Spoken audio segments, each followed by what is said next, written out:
পুরুষরা কিন্তু আসলে সহ্য করে নেওয়ার জাতি।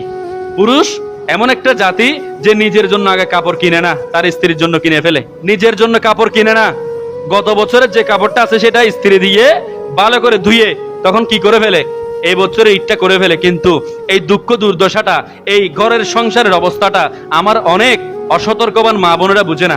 লাইভের মাধ্যমে, ভিডিওর মাধ্যমে, মাইকের আওয়াজ আমার যে সমস্ত মা বোনরা শুনতেছেন, প্রত্যেকের কাছে আমি বলবো, স্বামী হচ্ছে আপনার কাছে সবচাইতে বড় একটা নিয়ামত।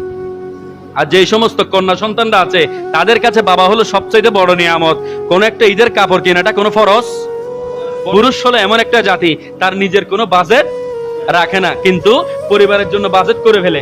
আমার আব্বার জন্য কি কিনবো, আমার আম্মার জন্য কি কিনবো, আমার সন্তানের জন্য কি কিনবো, জন্য কাপড় কিনতেছে। আপনার জন্য যে স্বামীটা কাপড় কিনতেছে, যে বাবাটা কাপড় কিনতেছে, যে দাদাটা কাপড় কিনতেছে, সে আগে কাপড় কিনছে কিনা আপনারা খবর নেবেন। তার গাম জড়ানো কষ্টের টাকাগুলা দিয়ে আপনার জন্য কাপড় কিনা হচ্ছে। তার গাম জড়ানো টাকাগুলা দিয়ে আপনার ঘরের মধ্যে সেমাই চিনি পালন করা, খাওয়ার ব্যবস্থা করা হচ্ছে, চনার ব্যবস্থা, পেঁয়াজুর ব্যবস্থা, এগুলো সবকিছুর ব্যবস্থা করা হচ্ছে তার গাম জড়ানো টাকাগুলা দিয়ে। প্রত্যেকের ঈদের একটা বাজেট আছে না? কিন্তু বাবারা, বন্ধুরা, অনেক অসতর্কবান বোনেরা আছে যারা নিজেদের বাজেটকে প্রাধান্য দিতে গিয়ে তার স্বামী কিন্তু কিনেছে নাকি কিনে নাই সেটার কোনো খবর নাই, আছে না নাই? চেষ্টা করব ঈদুল ফিতরটাকে সুন্দর করে, ভালো করে কাটানোর জন্য।